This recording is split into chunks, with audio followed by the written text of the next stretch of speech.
کہ ٹیسوری صاحب میری اطلاع ہے اور میری خبر ہے اور میں خبر دے چکا ہوں کہ آپ جا رہے ہیں اور خوش بخت شجاعت آ رہی ہے گورنر سے. تو انہوں نے کہا طارق صاحب آپ کو میں بڑا پرانا جانتا ہوں, 20-25 سال سے آپ کے ساتھ میری واقفیت ہے, تعلقات ہیں, لگتا ہے آپ نے اندر کی خبر نکال لی ہے اور آپ کی خبر درست ہے. بسم اللہ الرحمن الرحیم. میں ہوں طارق سمیر, ڈیلی ممتاز ڈیجیٹل کے ساتھ. ناظرین, میاں شہباز شریف نے پاکستان کے 24ویں وزیر اعظم کے طور پہ حلف اٹھا لیا ہے. آپ نے وہ براہ راست تقریب دیکھی ہوگی ایوان صدر سے. ڈاکٹر عارف علوی نے آئینی ذمہ داری پوری کی اور ان سے حلف لیا. ناظرین, خصوصی دعوت پہ ایوان صدر کی طرف سے مجھے آئی تھی, پریزیڈنٹ صاحب کی طرف سے, میں اس میں شریک ہوا اور میں اس کا حال حوال جو ٹی وی پہ آیا وہ تو آیا ہی آیا, وہ تو لوگوں نے دیکھا. میں اس سے ہٹ کے تھوڑا سا کچھ حال حوال بتاؤں گا. ایک تو تقریب میں army chief general Syed Asim Munir, chairman joint chief of staff general side Shamshad Mirza جب آئے تو ان کی سیکورٹی ویسے ہی ٹائٹ ہوتی ہے, ہر جگہ کارڈن آف ہوتا ہے, چیز عام آدمی تو پہنچ نہیں سکتا. وہ سب سے انہوں نے ہاتھ ملایا اگلی لائن میں. اس فرنٹ رو پہ بیٹھے ہوئے تھے چیئرمین سینٹ صادق سنجرانی سے ہاتھ ملایا, پھر اسپیکر سردار ایاز صادق سے ہاتھ ملایا, پھر قائد مسلم لیگ نون میاں محمد نواز شریف بیٹھے ہوئے تھے, ان سے ہاتھ ملایا, پھر صدارتی امیدوار مرد مفاہمت آصف علی زرداری سے ہاتھ ملایا, پھر انہوں نے بلاول بھٹو سے ہاتھ ملایا, کامران ٹیسوری گورنر پنجاب, بلیغ الرحمان گورنر KPK, اس طرح انہوں نے, اور پھر وہ اپنی نشست پہ جا کے بیٹھ گئے. تقریب میں جس شخصیت کا تالیاں بجا کے اور نعرے لگا کے ویلکم کیا گیا وہ شخصیت تھی میاں محمد نواز شریف. وہ جب اپنی بیٹی اور وزیر اعلیٰ پنجاب مریم نواز کے ہمراہ اس ہال میں پہنچے تو تقریباً 1100 افراد کی کرسیاں لگی ہوئی تھیں, سائڈوں پہ بھی لوگ کھڑے تھے, کچا کچ بھرا ہوا تھا. تمام ملکوں کے سفیر بھی موجود تھے, امریکہ کا سفیر موجود تھا, سعودی عرب کا سفیر موجود تھا, ایران کا سفیر, قطر, کس کا نام لیں, برطانیہ, کینیڈا, سب موجود تھے. تو وہاں نواز شریف کے حق میں نعرے بازی بھی ہوئی کچھ دیر. وہ والی نعرے بازی نہیں ہوئی ناظرین جو قومی اسمبلی میں ہوتی ہے. میری خود میاں نواز شریف صاحب سے ملاقات ہوئی کچھ دیر کے لیے, خیریت پوچھی, حال حوال پوچھا انہوں نے, میں نے بھی ان سے پوچھا. آصف زرداری صاحب سے بھی تھوڑی سی بات چیت ہوئی, بلاول صاحب سے بھی ہوئی. تو بہرحال یہ تقریب بڑی پروکار تقریب ہوتی ہے. اس تقریب میں ایک پہلو مجھے منفی یہ دیکھنے میں آیا, دو پہلو ہیں, ایک کا پہلے میں ذکر کر دوں کہ یہ قومی تقریب ہوتی ہے. اس تقریب میں آج تحریک انصاف اور JUI کا کوئی رہنما موجود نہیں تھا. چلے رہنما تو علیحدہ ہو گئے, جو الیکٹڈ چیف منسٹر ہیں خیبر پختونخوا کے گنڈا پور صاحب, وہ بھی نہیں آئے, انہوں نے بھی بائیکاٹ کر دیا. پہلے دن ہی وفاق کے ساتھ لڑائی اور معاذ آرائی کا آغاز انہوں نے کر دیا, حالانکہ انہیں آنا چاہیے تھا, کیونکہ مراد علی شاہ وہاں موجود تھے سندھ سے, بلوچستان سے سرفراز بگٹی موجود تھے, آزاد کشمیر کے وزیر اعظم موجود تھے, مریم نواز موجود تھی پنجاب سے, گورنر سارے موجود تھے. تو یہ آنا چاہیے تھا, میسج جاتا ہے. عارف علوی کا بھی تعلق تحریک انصاف سے ہی ہے, صدر پاکستان ہے. جب عدم اعتماد آیا تھا عمران خان کے خلاف, اس وقت انہوں نے حلف نہیں لیا تھا, بیمار ہو گئے تھے, پھر صادق سنجرانی نے حلف لیا. تو یہ ایک کہانی تھی۔ آخری دن تھا آج انوار الحق کاکڑ کا اور ان کی کابینہ کے لوگوں کا، کئی کابینہ کے ممبر مجھے ملے اور کاکڑ صاحب کے متعلق کچھ باتیں مائندہ اگلے پروگرام میں کروں گا۔ آج مجھے کچھ افسران ملے ہیں، انہوں نے کچھ کہانیاں بتائی ہیں، وہ بھی میں بیان کروں گا۔ ایک اور پہلو ہوتا ہے اس تقریب کا ناظرین، بڑا خوش آئند ہوتا ہے۔ روایت ہے کہ جب حلف برداری کی تقریب ہو جاتی ہے تو صدر مملکت اور وزیر اعظم ایک ڈائس کے پاس کھڑے ہو جاتے ہیں، دربار حال اس کو کہتے ہیں، جہاں چائے پلائی جاتی ہے، مہمانوں کو چائے کا اہتمام کیا جاتا ہے۔ وہاں مہمان انتظار کرتے رہے دونوں کا، اور دونوں نہیں آئے، کافی دیر انتظار ہوا۔ کئی اہم شخصیات تھیں، امبیسڈرز تھے انتظار میں کھڑے کہ آئیں گے، ان سے ہیلو ہائی کریں گے، لیکن وہ نہیں آئے۔ اس کی کوئی وجہ بھی بیان نہیں کی گئی، حالانکہ آنا چاہیے تھا۔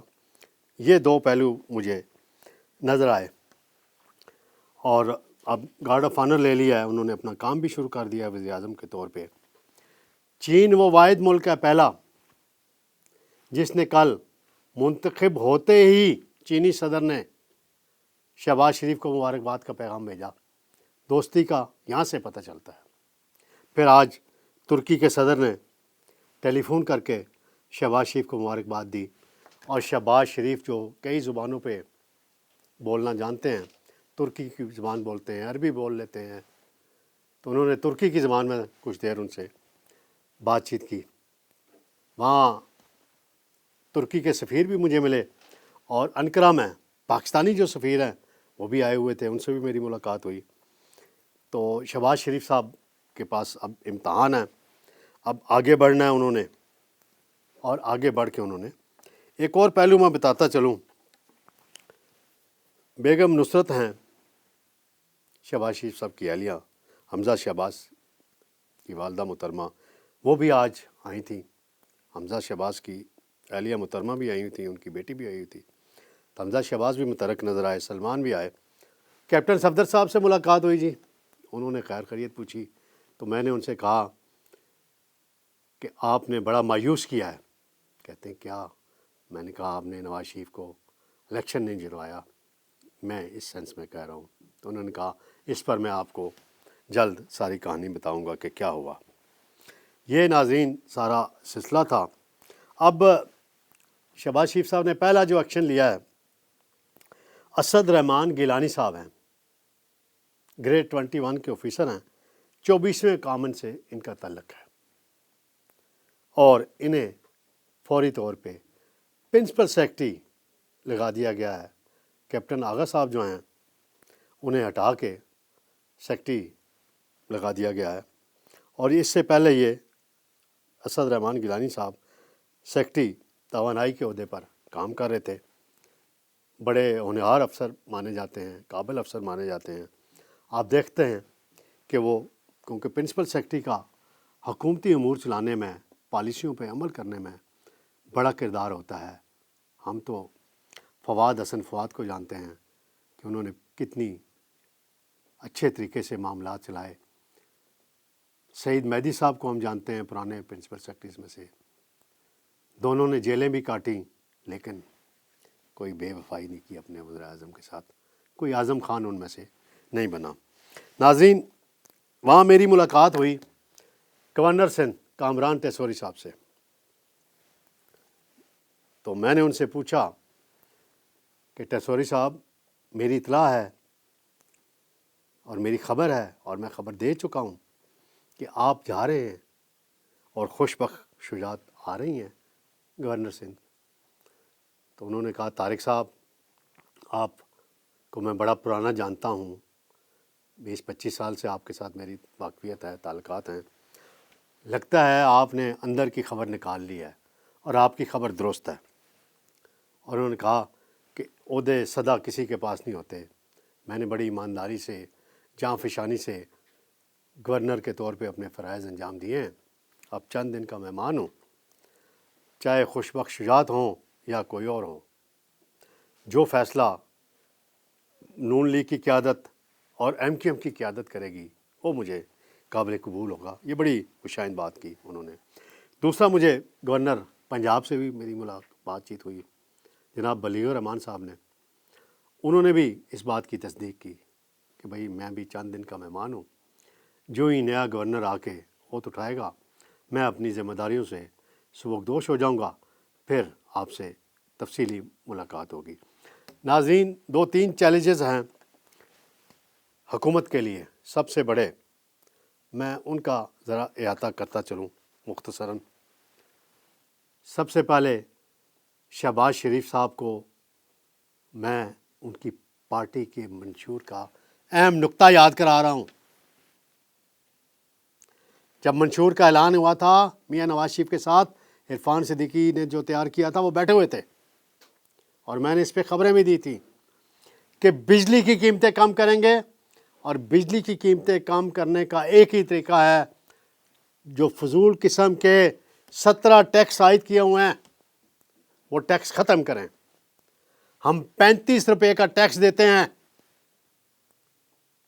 ہر شہری دیتا ہے جس کا میٹر لگا ہوا ہے.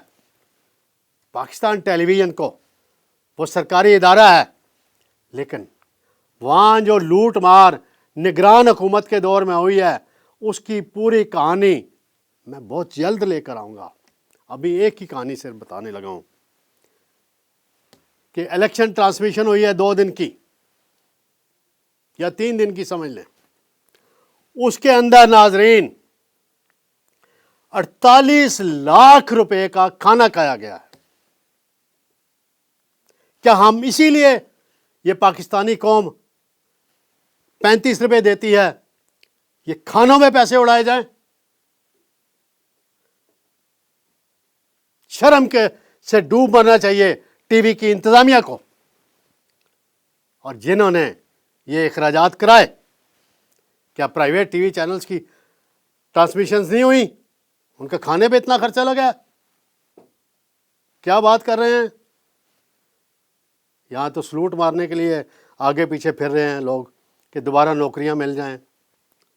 کچھ ایسے لوگ بھی آج مجھے ایوان صدر میں نظر آئے جنہوں نے پاکستان ٹیلی ویژن پہ کچھ ایسی خبریں بھی چلائیں جس سے سعودی عرب جیسے دوست ممالک کے خلاف پروپیگنڈا کیا گیا اور ناراضگی ہوئی.